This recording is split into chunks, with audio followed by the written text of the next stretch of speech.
The morning of December 16, 1944, began like any other quiet day along the Ardennes front. Private First Class Robert Mackenzie of the 106th Infantry Division pulled his wool blanket tighter around his shoulders. As he peered through the frost-covered observation post window, the Belgian countryside stretched before him in pristine white silence, broken only by the occasional crack of settling timber in the nearby forest. "Quiet as a church mouse out there," whispered Corporal James Sullivan, his breath forming small. Clouds in the bitter air. The temperature had dropped to -10 degrees Fahrenheit during the night, making even the simplest tasks feel monumental. Mackenzie nodded, though something felt different about this particular morning. After months of relative calm, in what the brass had dubbed the ghost front, an unsettling tension seemed to hang in the air like morning mist. At 0530 hours, the world exploded. The first artillery shell screamed overhead with a banshee wail that made every man in the forward positions freeze. Then came the thunderous cascade, hundreds of German guns erupting simultaneously along an 8 to 5 mile front from Monchaux in the north to Echternach in the south. The earth shook with such violence that Mackenzie thought an earthquake had struck the Ardennes. "Jesus Christ!" Sullivan shouted over the deafening roar as shells began falling like deadly rain around their position. The carefully constructed American defenses, thinly spread across this supposedly quiet sector, suddenly found themselves under the most intense artillery barrage of the European campaign. Operation Watch on the Rhine, Hitler's desperate gamble to split the Allied armies and recapture the vital port of Antwerp, had begun with terrifying ferocity. Major General Troy Middleton's 8th Corps, responsible for defending this stretch of front, had been caught completely off guard. Intelligence reports had suggested minimal German activity in the region, leading to the placement of green divisions and battle-weary units here for rest and refitting. The 106th Infantry Division, Mackenzie's unit, had only arrived in the Ardennes 11 days earlier, relieving the more experienced 2nd Infantry Division, as documented in the Army's official history. The Ardennes, Battle of the Bulge, by Hugh Cole. The initial German assault involved over 200,000 troops organized into 3 armies, the 6th Panzer Army in the north, the 5th Panzer Army in the center, and the 7th Army in the south. The bombardment continued for 90 minutes, each explosion bringing fresh terror and confusion to the American positions. Mackenzie pressed himself against the frozen ground as shrapnel whistled overhead, his rifle clutched so tightly his knuckles had turned white. Round him, the winter forest erupted in geysers of dirt, snow, and splintered wood, amid the careful camouflage. And defensive preparations that had taken weeks to construct were being systematically destroyed by German gunners who had obviously ranged their targets with precision. When the artillery finally lifted, an eerie silence settled over the battlefield, but not for long. Through the swirling smoke and settling debris came new sounds that chilled the American defenders to their bones. The rumble of tank engines, the crunch of boots on snow, and voices shouting commands in German. The Wehrmacht was coming, and they were coming in force. Mackenzie wiped frost from his rifle sight and tried to steady, breathing as ghostly figures began emerging from the tree line across the snow-covered field. The Battle of the Bulge had begun, and for the next month, the fate of Western Europe would hang in the balance along this frozen front where young Didi yelled. American soldiers like Robert Mackenzie would be tested beyond anything they had ever imagined. The fog of war descended literally and figuratively across the Ardennes as German forces launched their 3-pronged assault into the stunned American lines. Through the morning mist of December 16th, Oberst Friedrich von der Heyde led his paratrooper battalion in a desperate nighttime drop behind enemy lines, while Colonel Johann Piper's 1st SS Panzer Regiment began its infamous dash toward the Meuse River bridges. Private Mackenzie and his squad had been forced to abandon their forward observation post within 2 hours of the initial bombardment. Now they stumbled through the snow-laden forest, part of a growing stream of American soldiers falling back in confusion and panic. The carefully planned defensive positions that existed on paper bore little resemblance to the chaos unfolding. In the frozen wilderness of Belgium, "Where the hell is everybody?" gasped Sergeant William Torres as the small group of survivors took cover behind a massive oak tree. The veteran non-commissioned officer from El Paso, Texas, had served since the Normandy landings, but nothing had prepared him for the ferocity and scale of this German offensive. Radio communications had been knocked out in the opening barrage, leaving isolated units to fight blind against an enemy that seemed to be everywhere at once. The German plan was ambitious beyond anything attempted since the early days of the war. Field Marshal Walter Model's Army Group B had concentrated 28 divisions for this surprise attack, including elite Waffen-SS panzer units and experienced Wehrmacht infantry formations pulled from other fronts. Their objective was nothing less than a replay of 1940 a lightning thrust through the Ardennes that would split the British and American armies, potentially forcing the Western Allies to negotiate a separate peace. By midday, the true scope of the German offensive became apparent to Allied commanders. Lieutenant General Courtney Hodges, 1st Army Headquarters in Spa, reported massive enemy formations breaking through at multiple points. The Green 99th Infantry Division was being overwhelmed near Monchaux.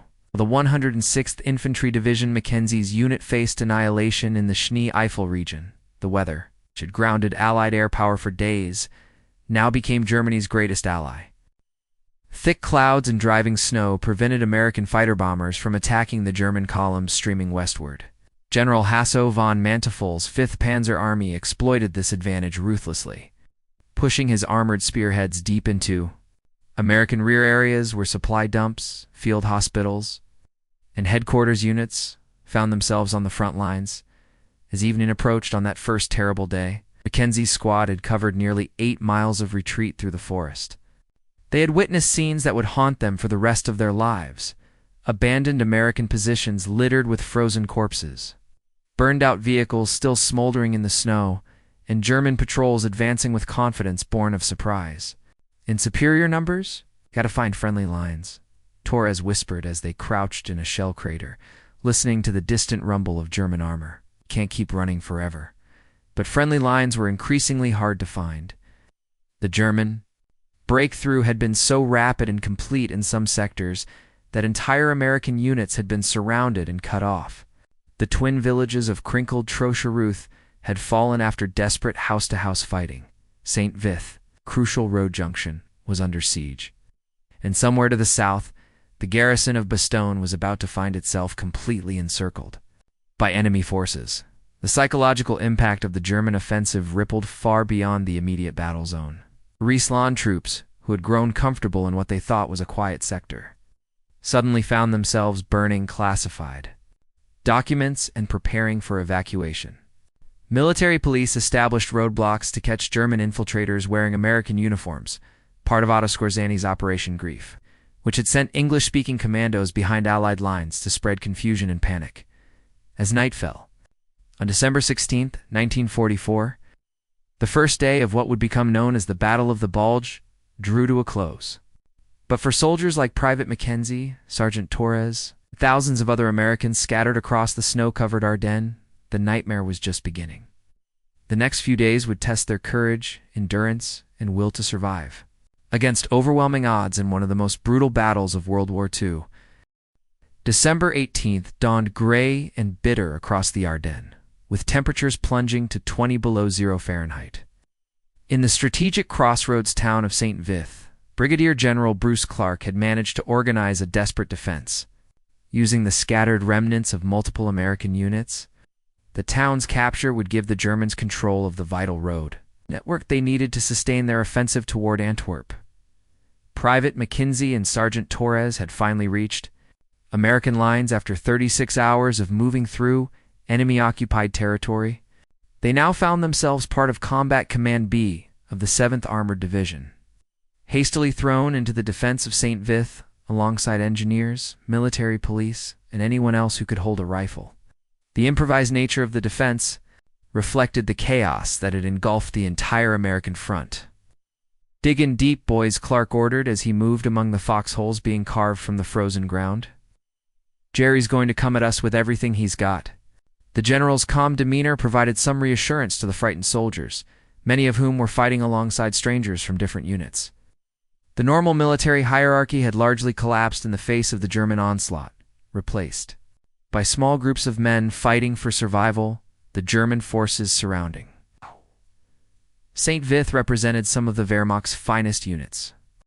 The 18th Volksgrenadier Division pressed from the east, while elements of the 5th Panzer Army's armored spearheads probed for weaknesses in the American perimeter.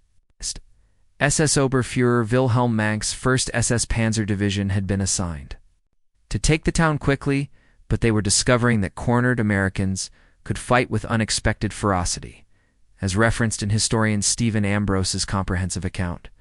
Citizen soldiers. The defense of St. Vith became one of the war's most remarkable examples of American resilience under impossible circumstances. Captain Robert Riggs of the 38th Armored Infantry Battalion coordinated the defense of the eastern approaches to the town. His mixed force of Sherman tanks, tank destroyers, and infantry had been in almost continuous combat for 3 days. But morale remained surprisingly high, despite their desperate situation. The men had developed an almost fatalistic humor about their predicament, joking that they were guests of honor at their own funeral. The first major German assault came at dawn on December 19th. Through the morning mist, long columns of gray-clad infantry advanced across the snow-covered fields east of St. Vith. Supported by the rumble of Panzermark for tanks and self-propelled guns, the distinctive whine of German machine guns, what American soldiers called Hitler's buzzsaw, filled the air as MG-42s opened fire from concealed positions. Mackenzie pressed himself against the edge of his foxhole as bullets snapped overhead. The rifle in his hands seemed pitifully inadequate against the mass of enemy troops moving toward their positions. "Here they come," shouted Torres, who was manning a Browning automatic rifle in the next hole over. The veteran sergeant steady. Fire helped anchor the American defense line as German infantry closed to within 50 yards of their positions. The battle for St. Vith raged throughout the day with desperate intensity. American artillery, what little remained operational, fired over open sights at German tanks, trying to penetrate the town's defenses. Tank destroyers stalked through the rubble-strewn streets, dueling with German armor at point-blank range. Individual acts of heroism became commonplace as soldiers found reserves of courage they never knew they possessed. By evening, the Americans still held St. Vith, but at terrible cost. Nearly half of Clark's improvised force had become casualties, and ammunition supplies were running dangerously low. German forces had infiltrated some of the outlying buildings, setting the stage for vicious house-to-house fighting that would continue through the night. "We can't hold much longer," Torres admitted to Mackenzie during a brief lull in the fighting. Both men were exhausted, their faces blackened with cordite and dirt, their uniforms torn and bloody. Around them, the town of St. Vith burned from repeated artillery bombardments, casting an eerie orange glow across the snow-covered battlefield. But hold they did, for 2 more crucial days. The stubborn defense of St. Vith disrupted German timetables and forced them to commit additional resources to reduce this unexpected pocket of resistance. Every hour the Americans held on was another hour for Allied reinforcements to move up from reserve positions and establish new defensive lines further west. The price of this heroic stand was measured in blood and sacrifice. But it helped prevent the German offensive from achieving its ambitious objectives during those critical first days of the Battle of the Bulge. December 17th, 1944, brought with it one of the most infamous war crimes of the entire European campaign, as Lieutenant Colonel Johann Piper's 1st SS Panzer Regiment raced westward toward their objective at the Meuse River. They encountered a convoy of American prisoners near the Belgian crossroads town of Malmedy. What happened next would become known as the Malmedy Massacre and would fuel American determination to fight even harder against an enemy that had revealed its true nature. Sergeant Kenneth Ahrens of Battery B, 285th Field Artillery Observation Battalion, was among the 84 American prisoners forced to march into a snow-covered field near Ardennes. The artillerymen had been captured earlier that morning when their convoy ran into Piper's advancing column. Now they stood with hands raised, shivering in the bitter cold, believing they would be processed as prisoners of war, according to international law. SS Unterscharfer Georg Fleps raised his pistol and fired the first shot into the back of a kneeling American sergeant, and the massacre began in earnest. German machine guns opened fire on the defenseless prisoners, mowing them down in the snow as they screamed and begged for mercy. Those who tried to run were hunted down and killed. With rifle shots to the head, the killing continued for 15 minutes until the field was littered with American corpses. Miraculously, some Americans survived by playing dead among the bodies of their comrades. Private Homer Ford remained motionless for 3 hours, listening. 2 German soldiers moving among the bodies and delivering coup de grace shots to anyone showing signs of life. When darkness finally fell, he and 13 other survivors crawled away from that field of death to bring word of the atrocity to American forces. News of the Malmedy massacre spread rapidly through the American ranks, carried by survivors like Ford and confirmed by subsequent investigations. The effect on American morale was electric, but not in the way the Germans had intended. Instead of terrorizing American soldiers into surrender, the massacre hardened their resolve and eliminated any reluctance to show mercy to Waffen-SS prisoners, as documented in Charles Whiting's authoritative work massacre at Malmedy. The atrocity became a rallying cry that transformed American fighting spirit during the darkest days of the Battle of the Bulge. Back at St. Vith, news of the massacre reached Private Mackenzie and his fellow defenders on December 19th. Sergeant Torres gathered his men around their foxholes as rumors and eyewitness accounts filtered through the American lines. "They shot down our boys in cold blood," Torres said, his voice tight with controlled fury. "Remember that when they come calling with their hands up?" The psychological warfare aspect of German strategy had backfired completely. SS units had been instructed to create terror through ruthless treatment of prisoners, but instead they had created an implacable enemy determined to fight to the death rather than surrender. American soldiers who might have given up in hopeless situations now fought with desperate courage, knowing that capture could mean execution. The massacre at Malmedy was not an isolated incident.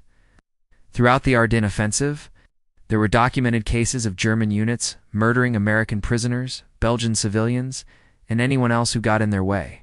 Near L'Église Pipers, men shot 19 American prisoners and over 100 Belgian civilians.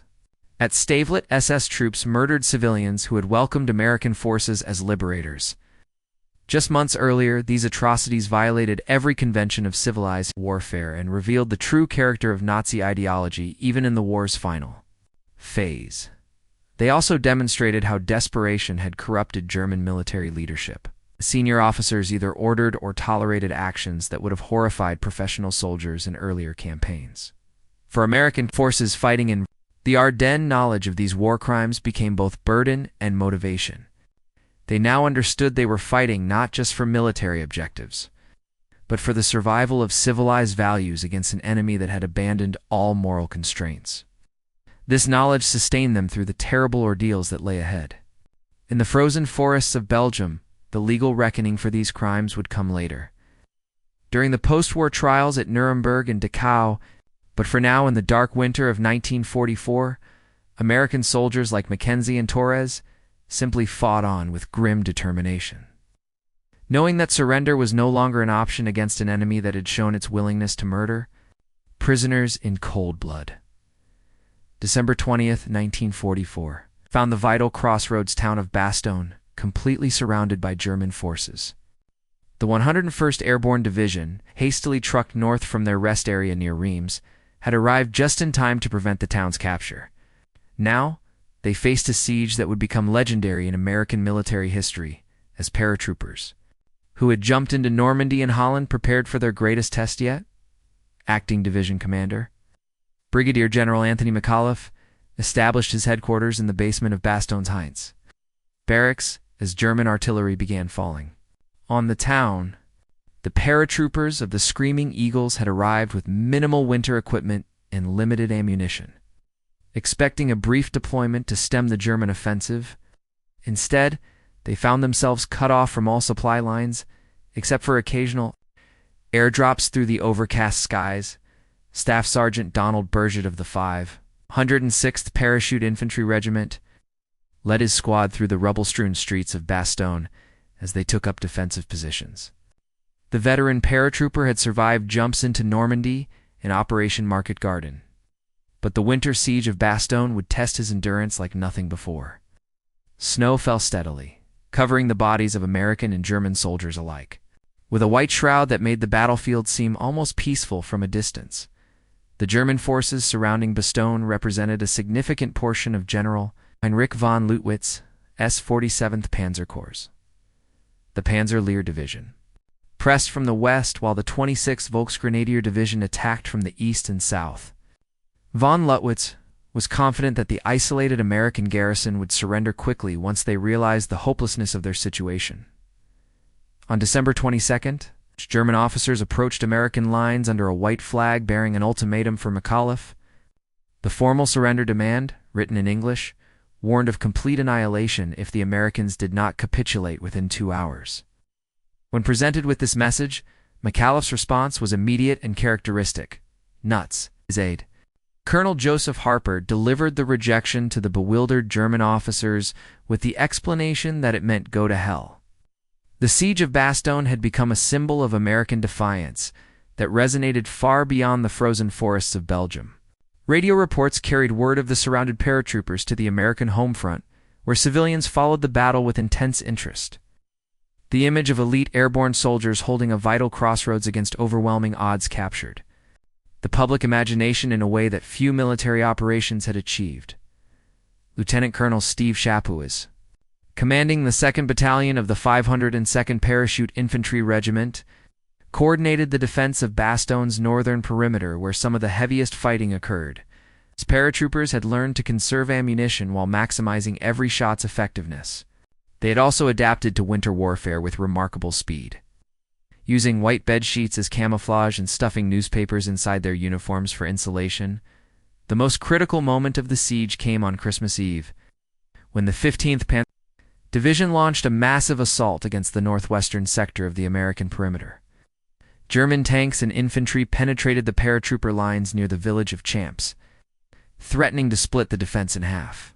Only desperate counterattacks by elements of the 705th Tank Destroyer Battalion prevented a complete breakthrough, as referenced in historian John McManus's detailed account Alamo in the Ardennes. The Christmas Eve attack came within hundreds of yards of overrunning McAuliffe's headquarters before being repulsed by American artillery fire directed by forward observers who remained at their posts despite being under direct enemy fire. Private James Hendricks of the 501st Parachute Infantry Regiment spent Christmas Day in a foxhole carved from the frozen ground outside Bastogne. Like thousands of other American soldiers, he received an unexpected Christmas present when the weather finally cleared and C-47 transport planes appeared overhead, dropping desperately needed supplies by parachute. Medical supplies, ammunition, and even hot food reached the besieged garrison for the first time in days. "The best Christmas dinner I ever had," Hendricks would later recall, describing the hot soup and coffee that reached his position that afternoon.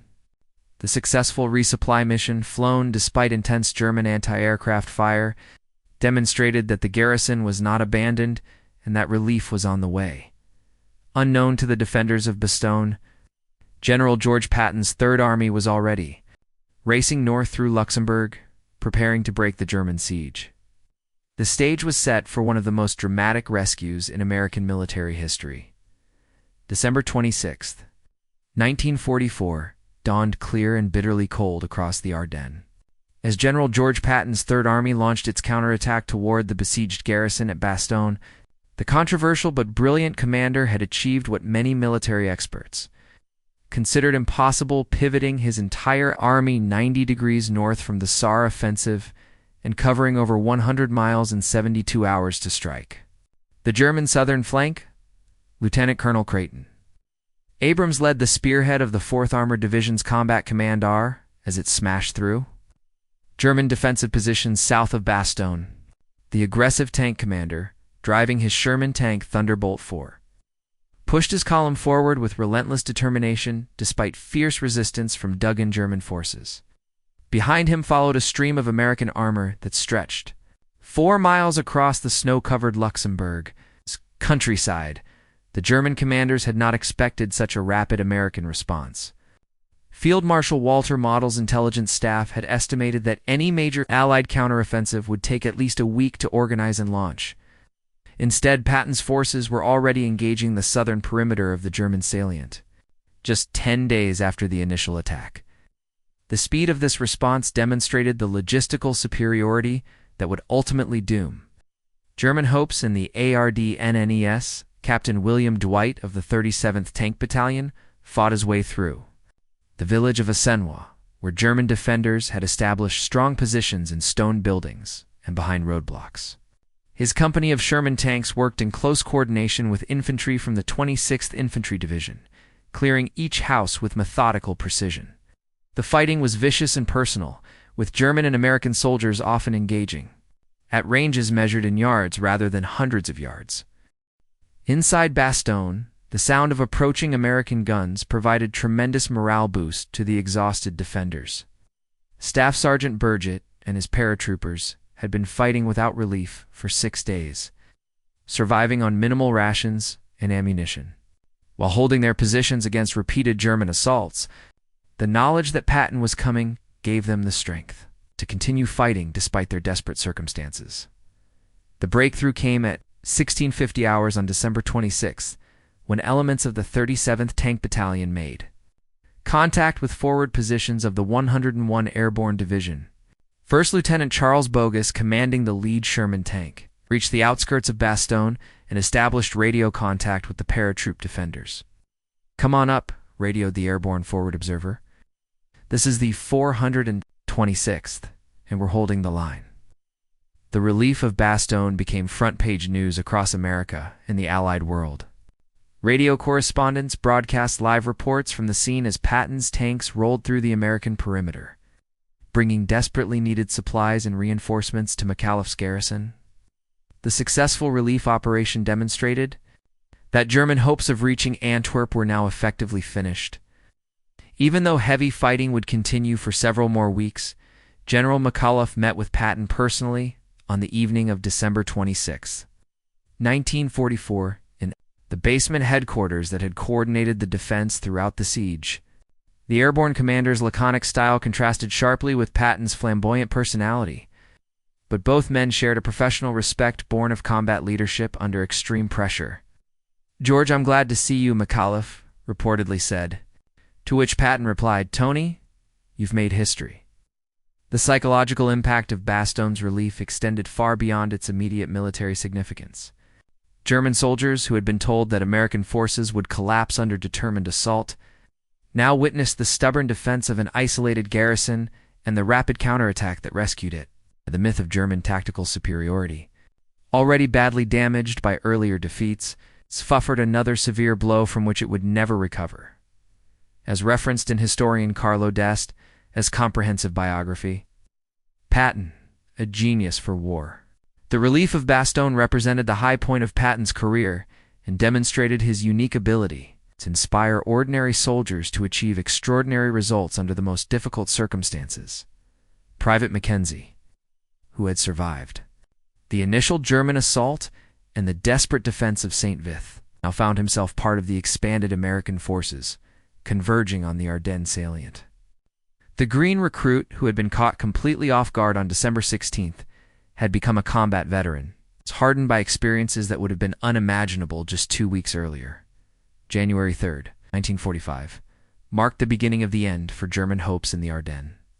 The weather had finally cleared, allowing Allied air power to unleash its full fury against German supply columns and communication lines. Thousands of fighter bombers and medium bombers swarmed across the battlefield, destroying the fuel trucks and ammunition convoys that the German offensive desperately needed to maintain its momentum. Colonel Johann Piper's 1st SS Panzer Regiment, which had advanced closest to the Meuse River during the offensive's opening phase, now found itself trapped near the village of La Glisse. Surrounded by American forces and cut off from fuel supplies, Piper made the difficult decision to abandon his heavy equipment and lead his surviving men eastward on foot through the snow-covered forest. The elite SS unit that had spearheaded Germany's last great offensive was reduced to a desperate band of fugitives.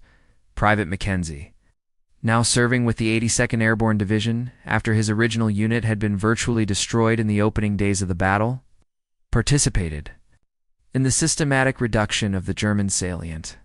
The scared young recruit of December 16th had been transformed into a combat-hardened veteran who moved through the winter landscape with the confidence of a survivor. His rifle, which had seemed so inadequate during those first terrifying encounters, was now an extension of his will. The human cost of the Battle of the Bulge was staggering on both sides. American casualties exceeded 80,000 men killed, wounded, and missing, making it the bloodiest single battle fought by U.S. forces during the Second World War. German losses were equally severe, with over 100,000 casualties, including many irreplaceable veteran soldiers and experienced officers who could never be replaced at this stage of the war. General M.R. Bradley's 12th Army Group had regrouped with remarkable efficiency. After the initial shock of the German offensive, the systematic counterattack that began on January 3rd involved multiple corps attacking the German salient from north, south, and west simultaneously.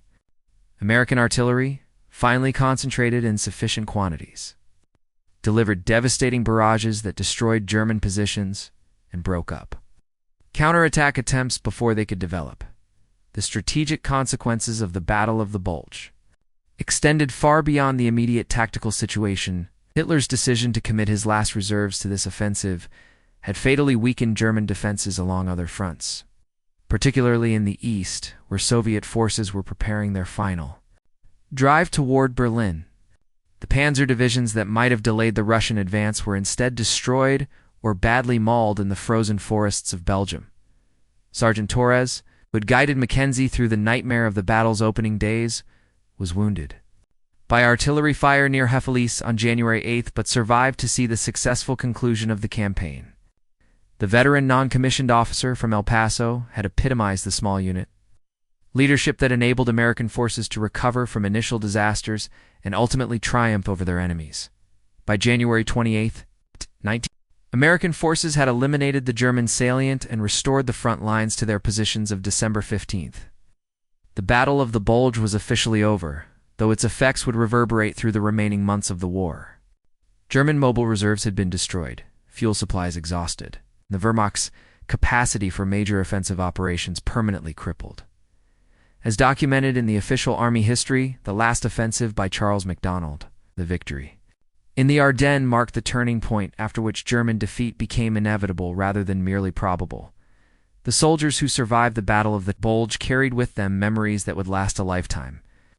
They had experienced the full spectrum of human emotion under the most extreme circumstances: terror, courage, despair, hope, and ultimately triumph. Private Mackenzie, Sergeant Torres, Staff Sergeant Burgett, and thousands of other Americans had proven that democratic societies could produce soldiers capable of matching the finest military traditions in history. The battle's legacy extended beyond military history into the realm of national character. The American response to Hitler's surprise offensive, the rapid deployment of reserves, the stubborn defense of key positions, and the aggressive counterattacks that followed demonstrated qualities of resilience and adaptability that would serve the nation well in the challenges that lay ahead in the post-war world. As winter gave way to spring in 1945, the survivors of the Ardennes campaign prepared for the final phase of the war against Nazi Germany, knowing that they had already fought and won the battle that ensured ultimate victory.